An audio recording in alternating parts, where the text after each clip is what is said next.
What's going on, YouTube? JT is reborn here, and welcome back to another edition of After the Movie. I'm currently in my theater parking lot, and 3.5 hours later, I just got done watching Avatar: The Way of Water in 3D. Oh, man. I am exhausted, and that's because this movie was very, very long, and it definitely felt like it by the time I was done with this thing. Avatar 2, I will say this, is better than the first movie. It's not something I want to go rush back to the theaters to go see. It's a decent movie, and even then my screening wasn't all that packed, and even looking now, I don't really see the theater parking lot all that packed. Avatar is an interesting anomaly. It's the highest grossing movie of all time, but it's left no long-term lasting pop cultural impact. And that feels like kind of the case with this one. I think what really held Avatar back was its story and characters. Visuals were top-notch at the time, but nowadays it's kind of like, I need a little bit more. I need to get behind the story a little bit more. And Avatar 2 has a stronger story than the first one, but it's nothing I'd write home about. And even then, there's Jake Sully has so many kids at this point, and I kind of lose track of who's who, and not all of them have compared to past characters in camera movies that were kid characters, Newt stood out to me, or John Connor in Terminator 2. That's a character that stood out to me, and I feel like with the Avatar films, none of them really stand out all that much, and I can't really, the movie, the human characters are just kind of one note for the most part, and even Stephen Lang, who does a pretty good job in this thing, they do add some extra layers to him to kind of create a little bit of a gray area with his character, because now, obviously, he died in the first movie, and now they just kind of took his memories. Before he went to final battle, they implanted his memories into some Avatar Na'vi body that would grow up and all that other stuff. And now he's back, obviously, and I guess he's going to be back in all these 5 Avatar movies or whatever they're going to do at this point. Whatever James Cameron plans. I still think this movie will make money. I just don't know I don't think it's going to make nearly as much as the first one. I think it'll probably crack $1 billion, mostly due to China and that box office alone. But as it stands, I think this movie is just kind of decent.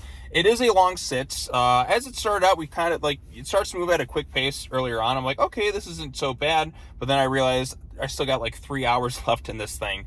So the story this time around, Quaritch and that is back. They want revenge on Jake Sully, which is something I wanted the sequels to kind of tap into, because Jake betrayed the human race. There has to be some repercussions or lasting consequences to that. So they bring in Quaritch, and he just wants to hunt down Jake Sully. That's his entire purpose for existing. Then you have the other sky people, as they call them, who are coming back to Pandora. They don't really seem to care about unobtainium.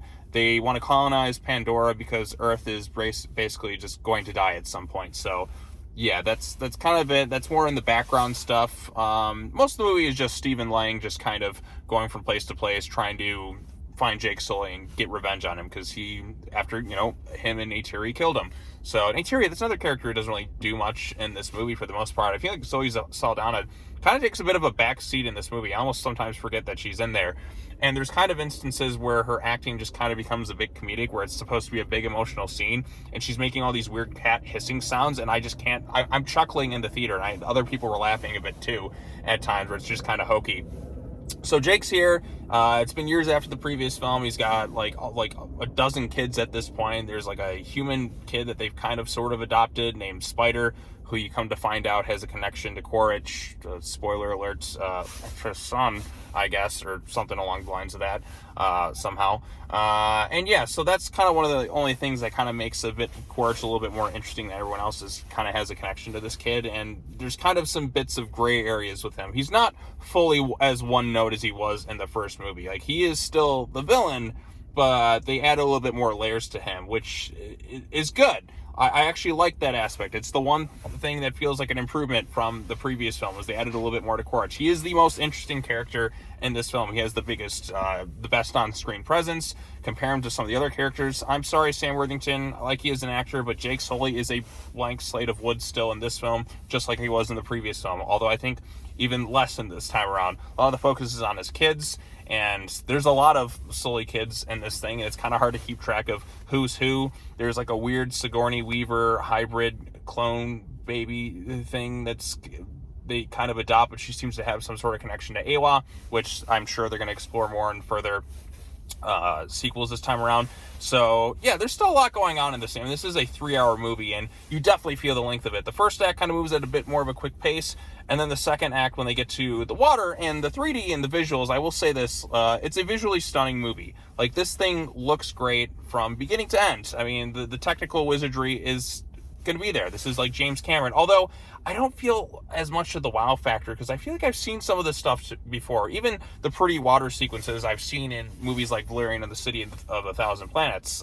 Even that movie, that was a visually stunning movie, and that's the case with this thing, because a lot of movies have kind of caught up to Avatar, so I feel like the leap forward doesn't seem as big as it did back in 2009. Granted, the underwater stuff looks great, but after a while, the bells and whistles start to kind of wear off, because there's just like, oh, look at all we can do with this thing. Like, okay, for a while, that's cool, but then it just keeps going and then going and going. It feels like I'm sitting through an undersea documentary after a while. And I'm just kind of like, are we still here at this point? Wasn't Quaritch trying to get revenge on Jake Sully? I don't know. This thing is over 3 hours long, and it just feels like there's a lot of padding kind of sprinkled out throughout this movie. And like I said, a lot of the characters don't stand out as much.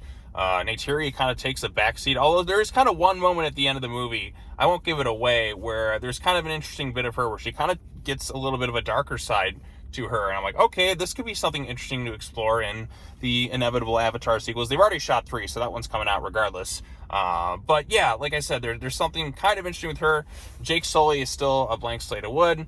And then you have his dozen kids, and the only one that, like, you have the youngest son who kind of stands out more, the oldest son who's just kind of there, and you have the youngest daughter who's also just kind of there. It almost feels like just to kind of add. And they're always talking about family. I mean, there comes a point where they say family more than Vin Diesel does in Fast and Furious. At some point, like, it just keeps going and going and going. The action sequences are pretty decent. I just don't feel anything like I do in other James Cameron things. Maybe it's because they're, like, in water, and I think it's hard to shoot action sequences sometimes in water. And also, I think, too, because, like I said, it's the characterization and the story for the most part. I just don't feel anything like I have in past James Cameron movies. Like True Lies, the action is great in that thing, because I actually care about the characters, and the actors have way more charisma on screen and stand out more. And here it's just, yeah, like, the only one who stands out to me is Stephen Lang. The rest of the cast just kind of is sort of there. Nobody's like bad acting or anything like that, but they're just kind of just there to fill space, it feels like. Nobody stands out, and just really, like, there's nobody I can really get behind in this movie. Much like the first film, there is an environmental message, this time more focused on the oceans, because James Cameron obviously loves the water. This is called The Way of Water for a reason, and you definitely get messages like that. There's an anti-whaling message, which the film takes like 20 minutes to show you. There's a long sequence where they just go whaling, and obviously it's there to craft sympathy and all that, but that's basically what it is. And instead of unobtainium this time, they want like this like core thing, like, that's inside the whales that stops people from aging for some reason or whatever, and they're like, these things are smarter than humans and all that, but they're not smart enough to avoid the harpoons and all that. Yeah, I don't know, like, just whatever the movie's trying to say there. And the movie doesn't feel like a complete ending like the first one did, obviously, because there's a lot of lingering plot threads left open, because they want to explore it in future Avatar films. I mean, they've already shot parts of Avatar 3 and 4, and they're going to do 5 and something. I don't know. I miss old James Cameron. I want to see True Lies James Cameron again, even after seeing this thing. So, I'm trying to think of what else to really say without fully getting into spoilers. The trailers don't really give much of the story away, which I guess is kind of good, but it is just Quaritch and them just kind of want revenge on Jake Sully, so leave the Forest clan to go to the Water clan, and try and fit in, and you see it's the kids trying to adapt to this and all this other stuff. There's kind of bits of like love stories kind of thrown in there too, which I just kind of audibly groaned at some point in the theater. There's one of Jake's sons forms a bond with this whale-like creature, which takes up a lot of screen time, way more than I was kind of expecting. But I mean, I like some of that aspect a little bit too. And like I said, the film is visually great to look at.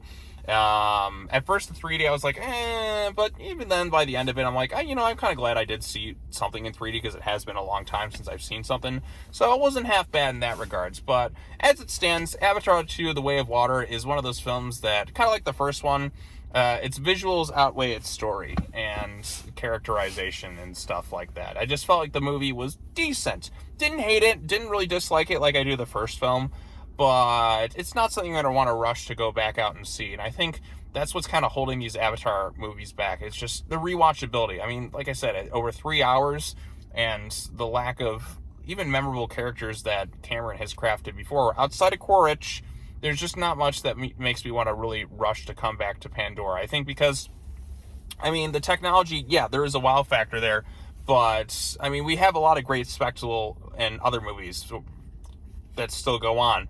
But I think the difference is I'm invested more in the characters and, you know, the creatures and that happen in other films as opposed to something in this thing. So maybe I did come in a little bit more cynical than I would have liked, but I still came into this thing trying to come with like a bit of an open mind, and I was kind of hoping that this film would win me over. But at over 3 hours, I thought it was decent. Didn't think it was great.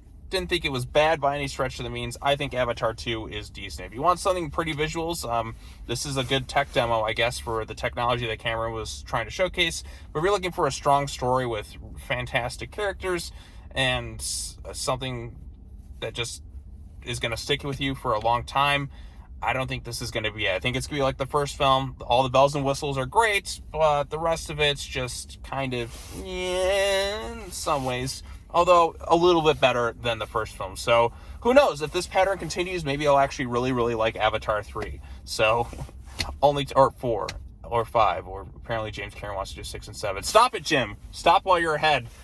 Finish your 5 movies, leave Pandora, come back to Earth, and do something R-rated with Arnold Schwarzenegger again. That's what I want to see. So, because those are his best movies. But yeah, James Cameron hasn't made an R-rated movie since True Lies. Now that I think about it, go back to R-rated movies again, Jim. That's what you're best at. So yeah. All right, I've rambled on long enough. Those are my quick thoughts on Avatar: The Way of Water.